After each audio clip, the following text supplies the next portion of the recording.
Vamos a continuar el día de hoy con la serie de mensajes que iniciamos la semana pasada acerca de enfrentando las pruebas. Mirábamos la semana anterior cómo el libro de Santiago nos dice: bienaventurado el hombre que se encuentre en diversas pruebas, y que tengamos por sumo gozo cuando nos encontremos en diversas situaciones que nos ponen a prueba. Mirábamos que lo que se prueba en ese momento pues es la fe nuestra. Y que lo que la palabra de Dios nos llama es que nuestra confianza esté puesta en Dios. También observábamos que la prueba produce en el hombre paciencia, produce esperanza, produce también en él madurez. Entonces, a través de las pruebas nosotros somos formados, nuestro carácter es formado. Hoy vamos a estudiar acerca de un hombre que muy pocas veces estudiamos, creo que pocas veces, de hecho en los 3 años casi que tenemos aquí en el ministerio, es creo la segunda vez que vamos a predicar acerca de él, pero nunca habíamos entrado al detalle acerca de su vida. Y es de un rey del cual se escribe bastante en las Escrituras, semejante al rey David en su amor a Dios. Este rey era el rey Ezequías. Así que antes de hablar de él, le voy a hablar de su padre. Su padre fue el peor rey que tuvo Judá. Su nombre era Acaz. No lo confunda con el rey Acab. El rey Acab fue el rey de la región norte, el esposo de Jezabel. Entonces el reino de Israel estaba dividido en aquel tiempo en 2 reinos, el reino de Israel y el reino de Judá. El reino de Judá fue donde está Jerusalén, donde se permanecía adorando a Dios. Mientras que el reino de Israel desde el principio se volvió un reino idólatra. Bien, Acaz fue el padre de Ezequiel. Acaz reinó 16 años en Jerusalén. Y durante esos 16 años hizo lo peor que se podía hacer. En primer lugar, se volvió idólatra. Fue un rey que adoró a otros dioses, cerró la casa de Dios, literalmente, quebró los instrumentos de la casa de Dios. O sea, se volvió de lo peor que se podía esperar del rey de Judá, del rey que estaba en Jerusalén. Quitó todo el servicio de la casa de Dios, inclusive hizo pasar a uno de sus hijos por fuego, dice la Escritura, un hermano de Ezequiel. Entonces, este era el padre que tenía Ezequías. Y Ezequías, imagínense la formación que tuvo, el ejemplo que tuvo. El ejemplo fue de lo peor que podía haber tenido. Se podía haber esperado de Ezequías lo peor para su vida, pero no fue así. Ezequías comenzó a reinar a la edad de 25 años. ¿Cuántos tenemos 25 años aquí? Amén. Varios, ¿verdad? Así, cipotillo como nosotros. A esa edad comenzó a reinar Ezequías. Y yo quiero que vaya a Segunda de Reyes 18. Ahí vamos a comenzar el recorrido del día de hoy. Entonces, de Ezequías se podía haber esperado lo peor, aún peor que su propio padre. Su padre Acaz fue derrotado por los sirios, por los de Edom, por los filisteos, por los mismos reyes de Israel fue derrotado su padre Acaz. Pidió auxilio al imperio asirio, les pagó, pero los asirios no le ayudaron. Él puso, en este caso, el padre de Acaz, puso su confianza en los hombres. Y la palabra de Dios que mirábamos la semana pasada en Jeremías 17 dice: maldito el hombre que confía en el hombre, mas bendito el hombre que confía en Jehová. De Ezequías se podía haber esperado cualquier cosa, porque su padre fue el peor ejemplo que pudo tener. Esto nos enseña algo muy importante: que los hijos no están destinados a cometer los mismos errores que sus padres. Todo depende de en quién pongan su confianza. No le eche la culpa a su pasado. Usted puede ser diferente si usted de todo corazón se entrega al Señor. Segunda de Reyes 18:3.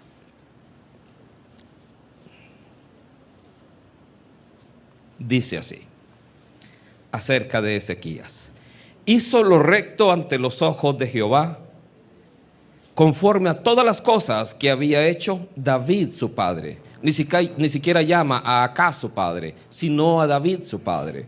¿Por qué? Porque fue semejante a David en su forma de amar al Señor. Él quitó los lugares altos y quebró las imágenes y cortó los símbolos de acera e hizo pedazos la serpiente de bronce que había hecho Moisés, porque hasta entonces le quemaban incienso los hijos de Israel, y la llamó Nehustán.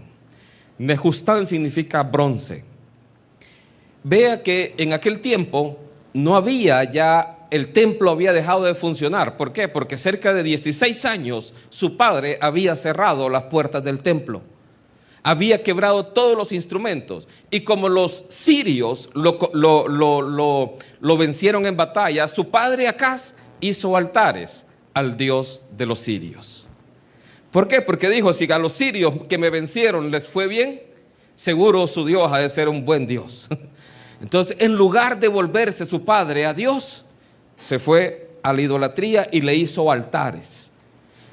Pero Ezequías, lo primero que él hace es quitar todos los altares que había levantado su padre, toda la idolatría que había propagado en todo Israel, le empieza a limpiar, le empieza a quitar. Y vea que aún la misma serpiente de bronce que había hecho Moisés, que Dios le había pedido que hiciera, en este caso Israel se volvió idólatra, adorando a la serpiente como una imagen. Y la adoraba en lugar de recordar que esa serpiente fue por castigo por haberse olvidado de Dios mismo. Ese era el símbolo que representaba la serpiente.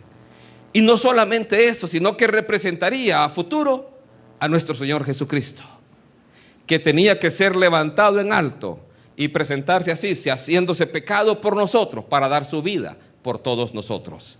Entonces Ezequías empieza una reforma espiritual en Israel, la mayor que se había visto hasta ese tiempo. Sigamos leyendo, versículo 5. En Jehová Dios puso su esperanza. Ni después ni antes de él hubo otro como él entre los reyes de Judá. Aleluya, aleluya. Tu pasado no tiene que dictar tu futuro. Le estoy hablando a los jóvenes. Sus padres no tienen que determinar lo que ustedes van a hacer. Los errores que otros cometieron no tienen que dictar lo que usted es hoy. Si usted pone su confianza en Dios, pone su esperanza en Dios, Dios va a estar con usted todos los días de su vida. Y Él va a prosperarle completamente. No importa quién haya sido su padre. Es más, Isaías 58 dice: los cimientos de generación y generación levantarás. Usted puede cambiar aún las generaciones de sus padres.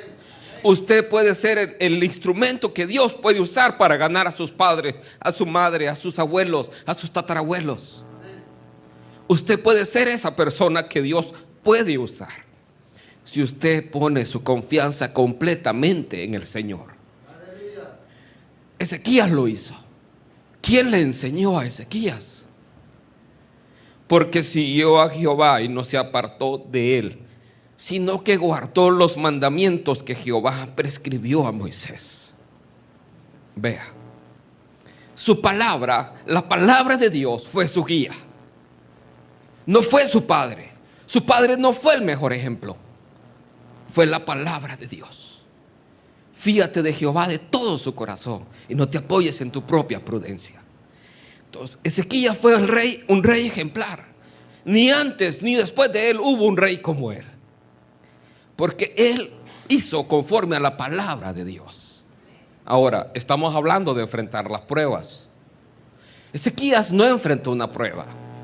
Ezequías enfrentó una crisis.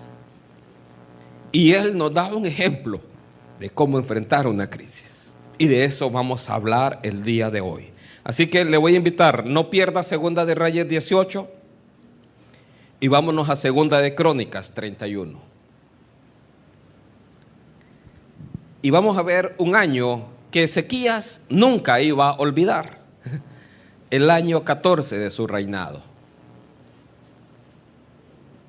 Segundo de Crónicas 31. Por muchos años Israel no celebró la Pascua. ¿Por qué? Porque estaba cerrado el templo.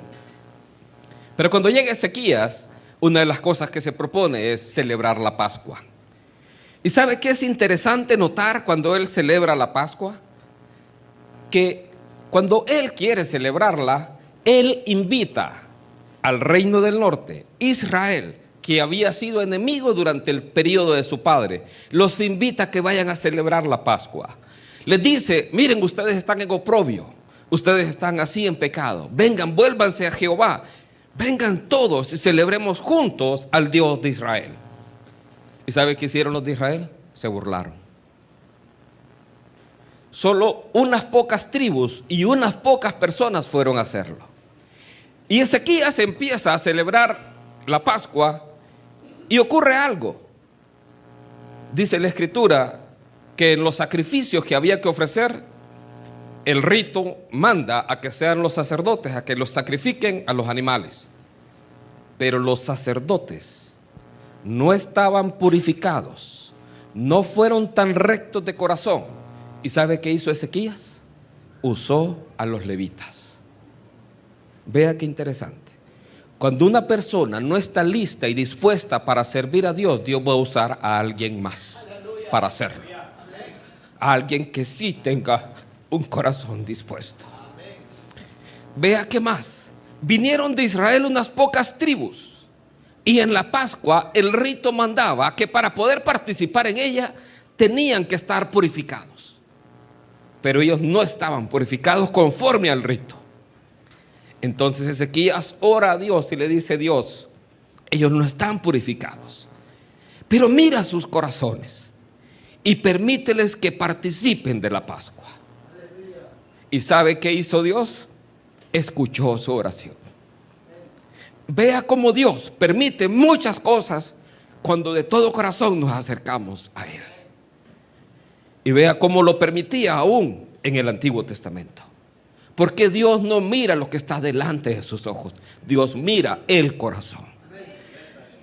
Segunda de Crónicas 31, 20. El año 14, ya lo vamos a ver. Dice así: de esta manera hizo Ezequías en todo Judá y ejecutó lo bueno, recto y verdadero delante de Jehová su Dios. En todo cuanto emprendió en el servicio de la casa de Dios, de acuerdo con la ley y los mandamientos, buscó a su Dios, lo hizo de todo corazón y fue prosperado. Solo hay una forma de servir a Dios: de todo corazón. Solo hay una forma de servir al Señor: apegado a su palabra. No hay otra manera, es la única manera que hay. Y dice la Escritura que fue prosperado. Vamos al año 14. Dele vuelta a la página, al siguiente capítulo. Después de estas cosas y de esta fidelidad, ¿qué esperaría usted que dijera ahí la Escritura? Que Dios le regaló una casa, le regaló un carro, le proveyó mucho oro y todo eso. No, dice otra cosa. Vino Sennacherib, rey de los asirios, e invadió a Judá y acampó contra las ciudades fortificadas con la intención de conquistarlas. El imperio asirio estaba tocando las puertas de Judá. El rey asirio estaba ahí. Había conquistado ya el reino de Israel y se los había llevado cautivos a Asiria. Desde entonces el reino de Israel, la parte norte, Samaria, es donde fueron mezclados con las tierras, con los países o las naciones paganas. Y por eso los judíos y los samaritanos no se querían. ¿Por qué? Porque los judíos consideraban que los samaritanos eran una raza mezclada. Lo que hacía el imperio asirio: se llevó cautivos a Asiria a los israelitas y trajo otras naciones a habitar ahí. Eso es lo que hacían. Así crecía su imperio. Le quitaba la identidad a la nación que estaba ahí. Es como que a nosotros los hondureños todos nos lleven a Estados Unidos y allá andemos con el pelo pintado, parezcamos gringos. How are you? I'm sorry. Y empecemos, ok. ¿Qué le dijo un zorro a otro zorro? I'm sorry. Entonces, el reino asirio tocaba la puerta de Ezequías. Vea cómo un hombre íntegro, fiel a Dios, que había quitado la idolatría, que había acabado con la idolatría, que había hecho que una nación volviera a Dios, el enemigo toca su puerta. Y es que eso ocurre. Cuando usted quiere volverse a Dios, el camino no es color de rosa. No va a salir My Little Pony por ahí. El enemigo le va a hacer la guerra. Va a hacer que usted entre en temor, que usted desista del camino. Eso es lo que va a buscar, desanimarle. Cuando usted de todo corazón quiere volverse a Dios, el enemigo va a venir con algún problema para hacerlo desanimar. Eso dice la parábola del sembrador. Cuando alguno escucha el mensaje, viene el enemigo y quita lo que fue sembrado. Esa es la obra de Satanás. Aquí venía este rey de Asiria. ¿Y sabe qué hizo Ezequías? Lo primero que hizo Ezequías, y quiero hacerle ver que cuando leímos al principio acerca de Ezequías, lo que vimos fue el hombre ya formado. Vimos ahí que dice que con todo su corazón buscó de Dios, que puso su confianza en Dios, pero eso lo hizo a través de las pruebas. Por eso vemos ese resumen que dice eso. Pero aquí, ¿sabe qué fue lo primero que hizo Ezequías? Trató de resolverlo como lo resolvía su padre. Vino y sacó plata de la casa de Dios y de su propia casa y le pagó al rey de Asiria. Le dijo: mira, yo soy el que he pecado, aquí está este dinero. ¿Y sabe qué hizo el rey de Asiria? Hizo lo mismo que hizo anteriormente. Agarró el dinero y no le hizo caso. Fue y lo invadió. Gracias a Dios. ¿Por qué? Porque cuando nosotros creemos que podemos resolver las cosas a nuestra manera, de la manera fácil, en este caso, él puso el dinero, le pagó, pero el rey de Asiria siguió invadiéndolo. Eso hizo que Ezequías tuviera que poner su confianza en Dios completamente. Cuando nos encontramos en una situación que ya no podemos resolver a nuestra manera, es cuando venimos a Dios muchas veces. Bien, Ezequías entonces, para que se dé cuenta, el ejército que llevaba el reino asirio o el imperio asirio era cerca de 200,000 hombres. El rey ahí se burlaba de Ezequías y le decía: aquí tengo 2,000 caballos, a ver si tú le puedes poner jinete. Eso es lo que estaba dando a entender, es el rey de Asiria tenía 200,000, mientras que Israel o Judá no podía ni siquiera tener 2,000. Para que vea cómo era la condición de esta batalla. Entonces, de manera resumida, ¿qué hizo Ezequías? Ezequías puso atención a la palabra de Dios por medio del profeta Isaías.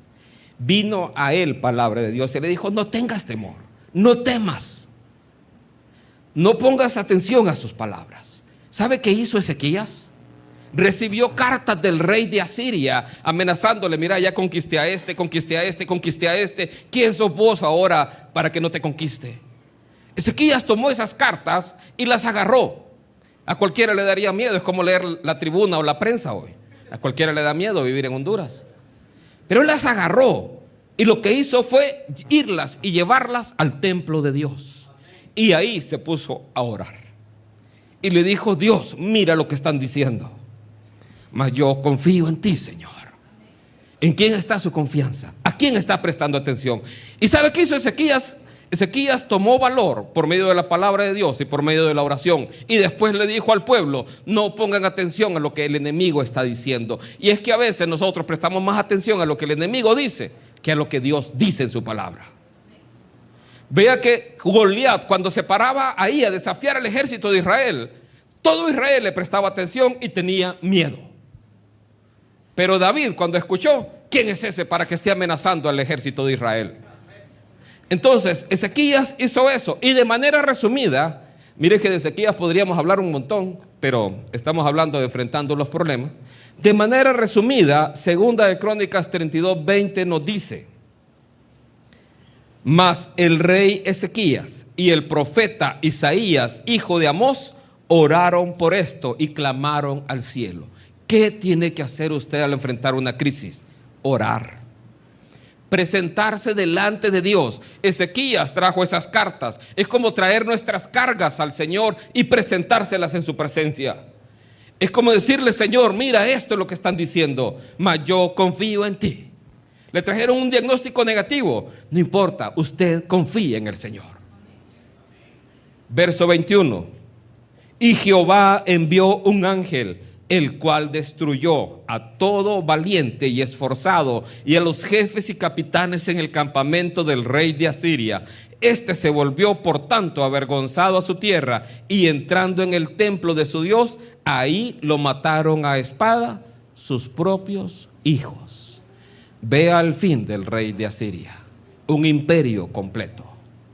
¿Sabe cuántos murieron de Asiria ahí? Cerca de 183,000 murieron ese día. ¿Por mano de quién?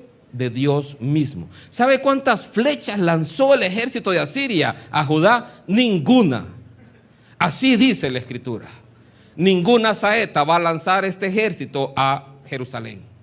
Ninguna. La batalla fue del Señor completamente, y la victoria es de Él completamente.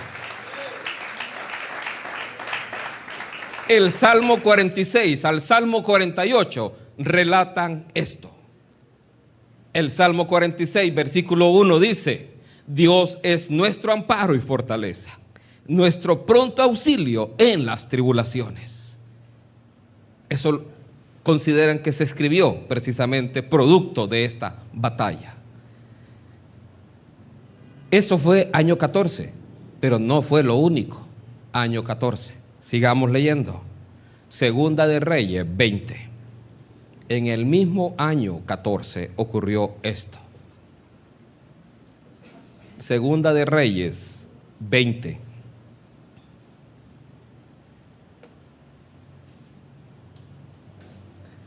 Dice así: en aquellos días Ezequías cayó enfermo de muerte, y vino a él el profeta Isaías, hijo de Amós, y le dijo: Jehová dice así: ordena tu casa, porque morirás y no vivirás. Vea, mismo año 14. Dice Ezequías, le voy a dejar una lectura para que la haga.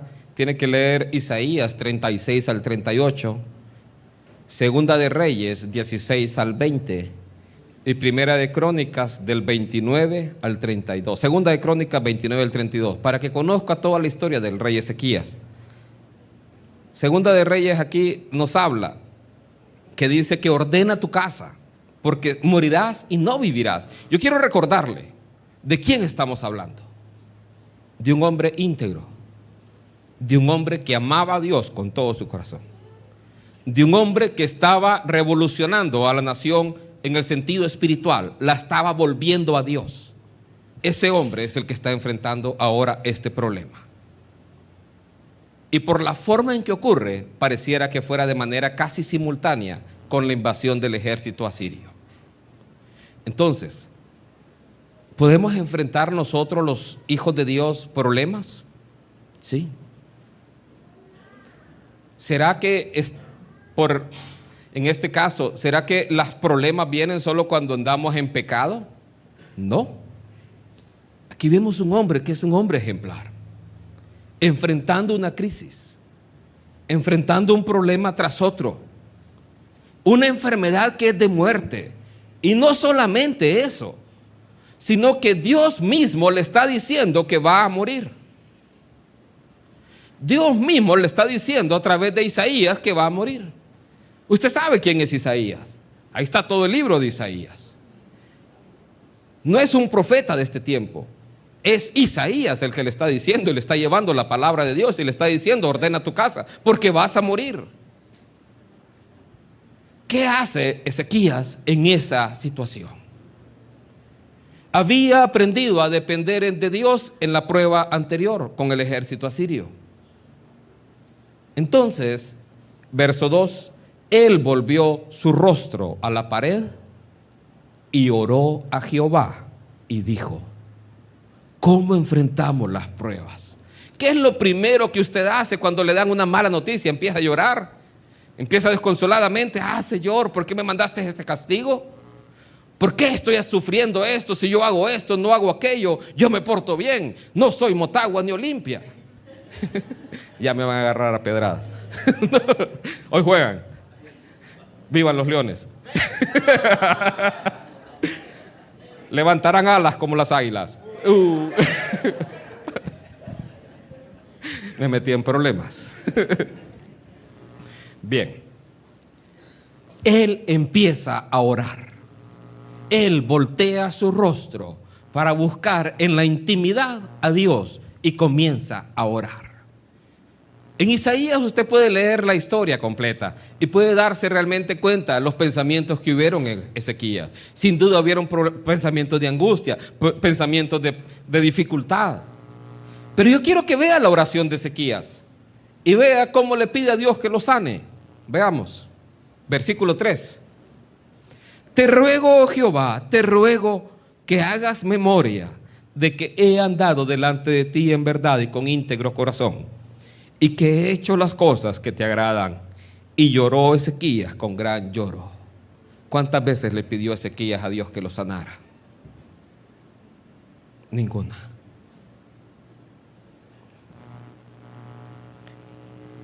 Vea que Ezequías le dice a Dios: recuerda, Señor, que he andado con íntegro corazón. Ezequías, lo que más le apasionaba, lo que más le dolía, era seguir sirviendo al Señor. El profeta, el historiador Josefo registra esto en la historia de Israel y habla de él y dice: Ezequías no tenía hijo en ese tiempo, y entonces no había quien pudiera continuar la obra que él había comenzado para Dios. Y eso era lo que a él le preocupaba, era lo que a él le dolía. Vea que él no dice nada de: sáname, Señor, hagamos un pacto, voy a pactar, voy a dar tanto para que me sane. No dice nada de eso. Señor, acuérdate de todo lo que he estado haciendo. Él quería seguir sirviendo a Dios con un corazón íntegro. Ya en el pasado esta nación había sufrido porque se habían olvidado de Dios. Pero ahora Ezequías quería continuar haciendo la obra de Dios. Verso 4. Y antes que Isaías saliese hasta la mitad del patio, vino palabra de Jehová a Isaías diciendo: vuelve y di a Ezequías, príncipe de mi pueblo, así dice Jehová, el Dios de David tu padre: yo he oído tu oración y he visto tus lágrimas. He aquí, yo te sano. Al tercer día subirás a la casa de Jehová. Vea la palabra. Inmediatamente Dios viene y responde a Ezequías y le dice: yo escucho tu oración, yo he visto tus lágrimas, yo te sano, dice el Señor. Para que vea cómo Dios en este caso responde inmediatamente a Ezequías. Pero hay algo más acerca de Ezequías. Dice: vuelve y di a Ezequías, príncipe de mi pueblo. Le está llamando príncipe de mi pueblo. Ezequías delante de Dios tenía un alto honor y le llamaba príncipe. Así dice Jehová, el Dios de David tu padre. Verso 6. Y añadiré a tus días 15 años, y te libraré a ti y a esta ciudad de mano del rey de Asiria, y ampararé esta ciudad por amor a mí mismo y por amor a David mi siervo. Y dijo Isaías: tomad masa de higo, y tomándola la pusieron sobre la llaga y sanó. Aquí yo quiero que vea varias cosas. Le está diciendo que va a librar a Jerusalén del imperio asirio. Por esa razón es que pareciera que este problema de salud o fueron simultáneos a la crisis del imperio asirio o fueron muy cerca una de la otra. Para que usted vea cómo se le pudieron acumular a un hombre íntegro, Un hombre que buscaba a Dios, un hombre que vino y trajo y se basó en la palabra de Dios para restaurar el servicio en la casa de Dios. Aún así enfrentó estos problemas. Porque a veces creemos que como hijos de Dios, no, todo me tiene que salir bien, a mí no me puede salir nada mal. Dese cuenta. Pero por medio de esas pruebas fue que Ezequías pudo poner su confianza en Dios. De esa manera es que él pudo aprender a poner toda su confianza en Dios. Él vino con las cartas de los asirios y las presentó delante de Dios. Cuando usted venga delante de él y se encuentre así cargado por un día, venga a su presencia. Tenemos entrada libre al trono de la gracia. Usted puede entrar todos los días ahí y presentar sus peticiones a Dios. Lo segundo que quiero que vea, Dios le iba a sanar, pero vea cómo lo sanó. Y dijo Isaías: tomad masa de higos, y tomándola la pusieron sobre la llaga. Dios puede usar la medicina para sanar a las personas. Vea, claro, no vieron de un médico brujo, porque ahí va a salir peor todavía que como comenzó. Medicina ordenada por Dios, también Dios la usa. Pero quiero que sepa, no es el médico el que lo sana a usted, es Dios utilizando la medicina. Él es el único que le sana. Quiero que vea algo más. Un detalle es de este milagro en particular, que Dios a Ezequías le muestra cómo el sol retrocede 10 grados. Es una señal para confirmarle a él que lo que le dijo de que al tercer día iba a ir a la casa de Dios, iba a volver, iba a ser sano realmente. Esa fue la señal que Dios le dio, que el sol iba a retroceder 10 grados, la sombra del sol iba a retroceder 10 grados. Y lo que Dios le dice: al tercer día vas a ir a la casa de Dios. Yo creo que eso es lo que más anhelaba el corazón de Ezequías. ¿Qué aprendió Ezequías aquí? Isaías 38. No pierda Segunda de Reyes. Isaías 38, versículo 15. Dice así: ¿qué diré? El que me lo dijo, él mismo lo ha hecho. Andaré humildemente todos mis años a causa de aquella amargura de mi alma. Vea lo que aprendió Ezequías. ¿Qué aprendemos a veces cuando nos enfermamos? Que nuestro cuerpo es débil, que nuestro ser es débil. Aprendió a vivir humildemente todos los días de su vida. A través de las situaciones difíciles, a través de las pruebas, Dios moldea nuestro carácter. ¿Hay orgullo en su corazón? Dios lo va a probar. Dios resiste a los soberbios y da gracia a los humildes. Entonces vea cómo Ezequías en ese momento que él vivió, él aprendió y dijo: voy a vivir humildemente. ¿Saben? Las enfermedades he visto yo que aprendemos a valorar lo que realmente es más importante. Si usted trabaja todos los días, 24 horas al día, y se enferma por su trabajo, dése cuenta, es más importante su salud que su trabajo. Si usted puede perder su familia porque está trabajando, o pasa jugando, o pasa haciendo cualquier otra cosa, es más importante su familia. La relación más importante que nosotros tenemos que tener es con Dios. Cuando nosotros nos ordenamos con Dios, póngame atención en esto, cuando nosotros nos ordenamos con Dios, Dios nos ayuda a poner en orden todas las demás cosas en nuestra vida. Nos ayuda a que vivamos una vida equilibrada. Ezequías se basó en la palabra de Dios. Ahora, estas crisis, este hombre enfrentó un problema más. Un problema que todo cristiano tiene que prestar atención para no caer en esa trampa. Vea, un hombre íntegro, un hombre entregado a Dios, un hombre que en medio de la crisis busca a Dios, un hombre que sale librado de ahí. ¿Qué crisis puede enfrentar que sí le afectó? Una crisis más que todo cristiano, todo ministro de Dios, todo pastor, todo predicador puede estar enfrentando. Es un problema en el corazón. No fue un ataque cardíaco. Segunda de Crónicas 32. Él se había dispuesto a vivir humildemente, pero cuán rápidamente olvidamos nuestras palabras. Segunda de Crónicas 32.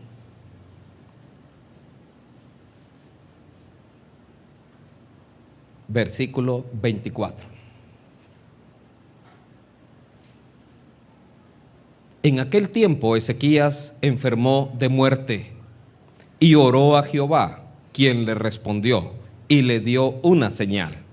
Mas Ezequías no correspondió al bien que le había sido hecho, sino que se enalteció su corazón, y vino la ira contra él y contra Judá y Jerusalén. ¿Qué fue el problema? Orgullo. Y aquí es donde nos podemos equivocar. Cuando creemos que las cosas suceden por mí, en lugar de por Él. Cuando empezamos a pensar, yo esto ya lo viví, es fácil. Ese problema que vos vivís ahí, facilito. Vos que andás en esas cosas. Cuando menospreciamos a otros, cuando pienso que, yo lo sano. ¿Sabe? Una vez me decepcionó un hombre que creo yo comenzó bien, pero con el tiempo creo que el orgullo ha caído en su corazón. Un hombre que tiene un ministerio de sanidad. Lo fuimos a escuchar con mi esposa. Él ahí en medio de la conferencia, él dice, si ustedes no lo sanan, tráiganlos a mí porque yo sí los voy a sanar. ¿Quién pagó por nuestros pecados? El castigo de nuestra paz fue sobre Él. Por su llaga fuimos nosotros curados. El único que sana es Dios. Es el único, nadie más. Cuando le empezamos a robar la gloria a Dios, cuando creemos que es por mí que las cosas pasan, cuando creo que es porque yo canto bien y que la gente llora, es por mí. O cuando creo yo que cuando predico y que la gente ahí se entrega a Dios, por mí. Ahí empieza un problema. Ahí empezó el problema en Ezequías. Y la ira de Dios vino sobre aquella ciudad y sobre él. Yo quiero que entienda esto. Cuando en su corazón hay soberbia, usted no está agradando a Dios en nada. Por mucho lo que haya hecho atrás, usted está desagradando a Dios. Cuando usted dice, ya sé eso. Cuando no quiere obedecer la palabra de Dios. Mas Ezequías no correspondió al bien que le había sido hecho, sino que se enalteció su corazón. Y vino la ira contra él y contra Judá y Jerusalén. ¿Qué fue lo que pasó? Veamos. Segunda Crónicas 32, 31. Ahí nomás. Esto lo empezamos a ver el domingo pasado. Mas en lo referente a los mensajeros de los príncipes de Babilonia, vea, tiene relación con un viaje de unos príncipes de Babilonia que enviaron a él para saber del prodigio que había acontecido en el país. Dios lo dejó para probarlo, para hacer conocer todo lo que estaba en su corazón. Como explicábamos la semana pasada, Dios va a probar a Ezequías y lo deja no para que Dios sepa lo que hay en el corazón de Ezequías, porque Dios ya lo sabía, sino para que Ezequías se dé cuenta de lo que está mal en su corazón. Dios nos permite las pruebas para que nosotros nos demos cuenta lo que no está bien en nuestro corazón. Eso fue lo que pasó con Ezequías. ¿Cuál fue el prodigio? Los babilonios adoraban al sol. Ellos eran astrólogos, ellos miraban las estrellas y habían observado el prodigio de que la sombra del sol había retrocedido 10 grados. Se dieron cuenta que el rey de Israel, el rey de Judá, había caído enfermo y entonces dijeron, vamos allá a verlo. Porque si el sol retrocedió 10 grados es por una razón. Vamos a verlo. Isaías 38. Le mandaron presentes a Ezequías. Le mandaron regalos a Ezequías. ¿Y qué pasó? Vea. Isaías 38, versículo 2 dice: y se regocijó con ellos Ezequías. Yo quiero que piense, y antes de leer el pasaje, recuerde, Babilonia era el futuro enemigo de Judá. era quien iba a llevarse todos los instrumentos de la casa de Dios de ahí. Y Ezequías había combatido la idolatría toda su vida.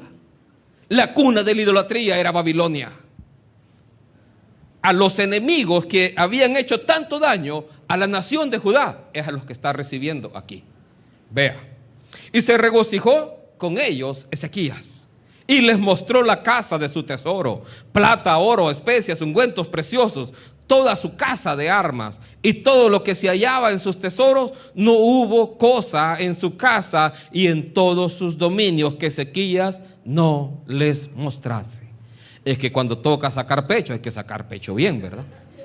Cuando toca lucirse, hay que lucirse bien, ¿verdad? Entonces sacó todo, mostró todo. Entonces el profeta Isaías vino al rey Ezequías y le dijo: ¿qué dicen estos hombres y de dónde han venido a ti? Y Ezequías respondió: de tierra muy lejana han venido a mí, de Babilonia. Sacó el otro yo, ellos vienen a verme a mí. En lugar de decirles a estos babilonios que eran idólatras, en lugar de darles testimonio: Dios hizo esto, Dios permitió esto otro, ustedes tienen que arrepentirse. En lugar de dar testimonio de Dios, dio testimonio de sí mismo. ¿Sabe? Ahí nomás lo reprende Isaías, y Ezequías acepta la reprensión. Le dio una mala noticia, y a pesar de ser una mala noticia, Ezequías dijo: es buena la palabra de Dios. Ezequías se arrepintió. Yo quiero que vea cómo el corazón de un hombre se puede equivocar. Un hombre íntegro, basado en la palabra de Dios, un hombre que en medio de la dificultad viene y enfrenta los problemas, un hombre que trató de convencer a sus enemigos que adoraran a Dios, hablando del reino de Israel. Aún así, un hombre se puede equivocar, porque su corazón se enaltece. Dios me ha sacado esto, y empiezo a sacar y a lucirme. Yo sano, yo libero, yo me las sé todas, yo ese pasaje ya lo había leído y todo esto. Vea cómo un corazón se puede enaltecer. Y cuando el corazón se enaltece, acarrea la ira. Sigamos leyendo. Vamos a ir a 2 de Crónicas 32. Dios había permitido esta prueba a Ezequías para que Ezequías supiera lo que había en su corazón. 2 de Crónicas 32, 26. Pero Ezequías, después de haberse enaltecido su corazón, se humilló, él y los moradores de Jerusalén, y no vino sobre ellos la ira de Jehová en los días de Ezequías. Me gusta ese pero al principio. Poder reconocer cuando nos equivocamos no es fácil, no es sencillo, sobre todo los esposos delante de su esposa. Para mi esposa no puede decir eso, pero creo que las otras esposas sí. Qué difícil es aceptar cuando nos equivocamos. Qué difícil es cuando nos equivocamos y no queremos reconocer que hemos vivido en el error. Pero en esto Ezequías también es parecido al rey David. Cuando se le reprendió, él aceptó la reprensión. David fue un hombre conforme al corazón de Dios. No quiere decir que fue perfecto, pero cuando Dios amonestó su vida, él aceptó la amonestación. Aquí Ezequías acepta que se ha equivocado. Ahora la pregunta no es esa. La pregunta es para usted. ¿Hay orgullo en su corazón?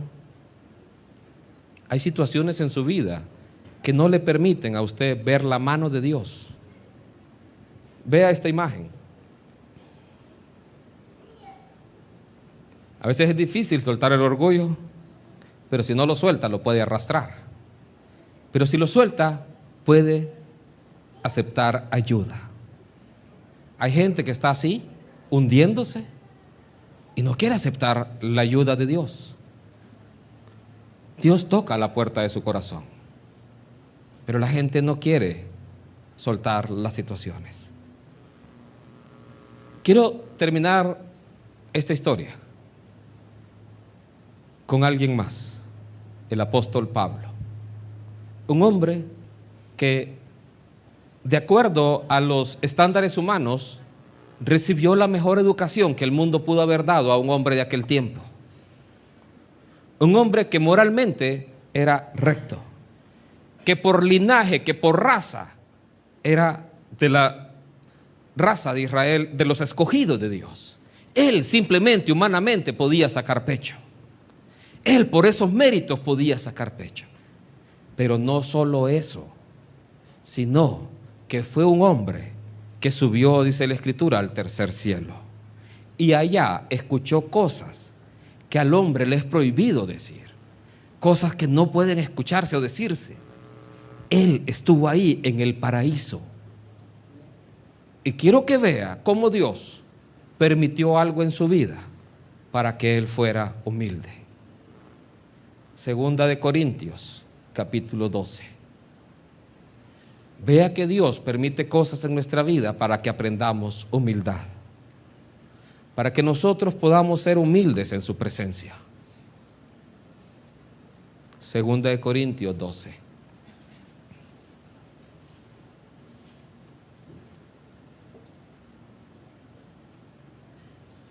Y para que la grandeza de las revelaciones no me exaltase desmedidamente, me fue dado un aguijón en mi carne, un mensajero de Satanás que me abofetee para que no me enaltezca sobremanera.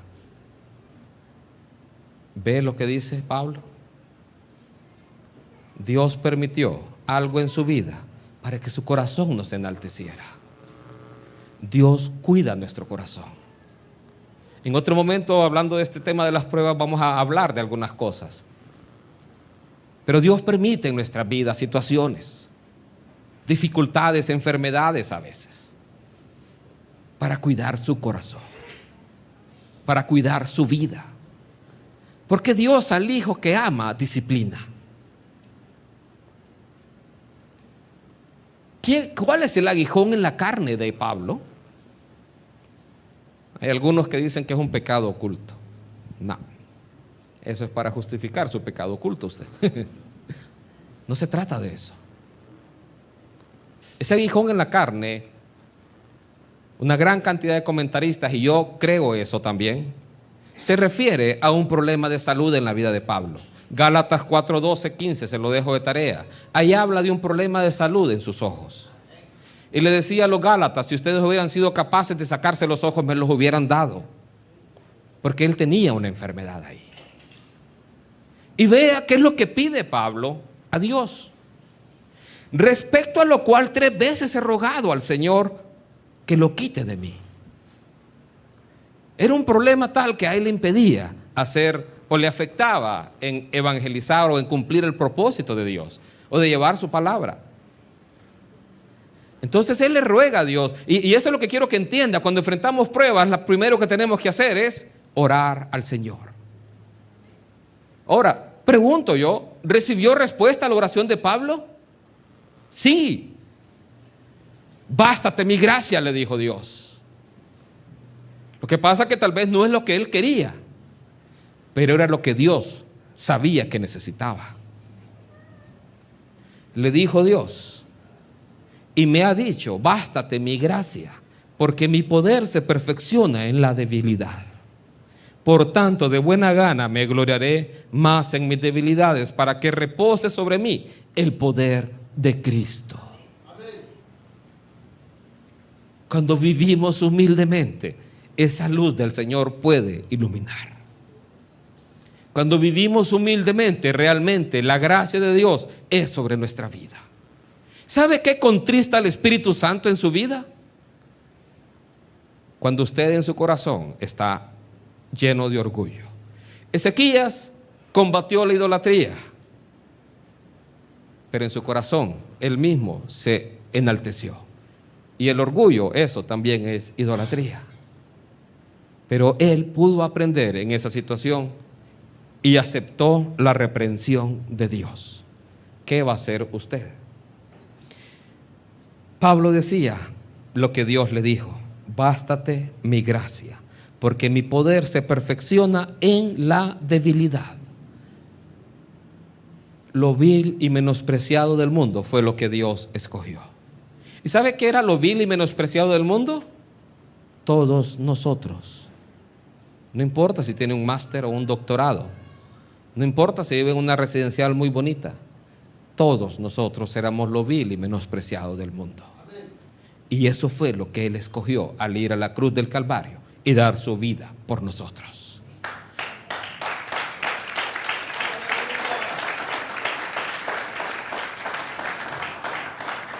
Ahí donde está, yo quiero que cierre sus ojos.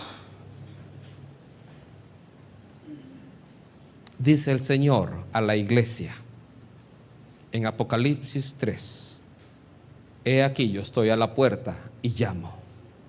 Si alguno oye mi voz y abre la puerta, yo entraré a él y cenaré con él y él conmigo.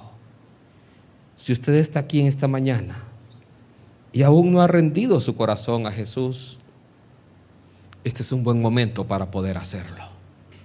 Yo le invito, si usted está aquí o si nos está escuchando por la internet, a que usted ahí de todo su corazón pueda repetir esta oración conmigo.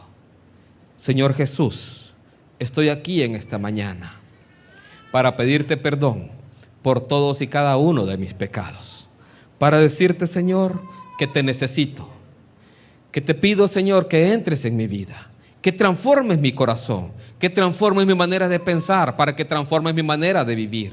Hazme la clase de persona que tú quieres que yo sea. Séllame con tu Espíritu Santo. Y Señor, cambia mi carácter, mi vida, mis pensamientos. Te doy gracias en el nombre de Cristo Jesús. Amén.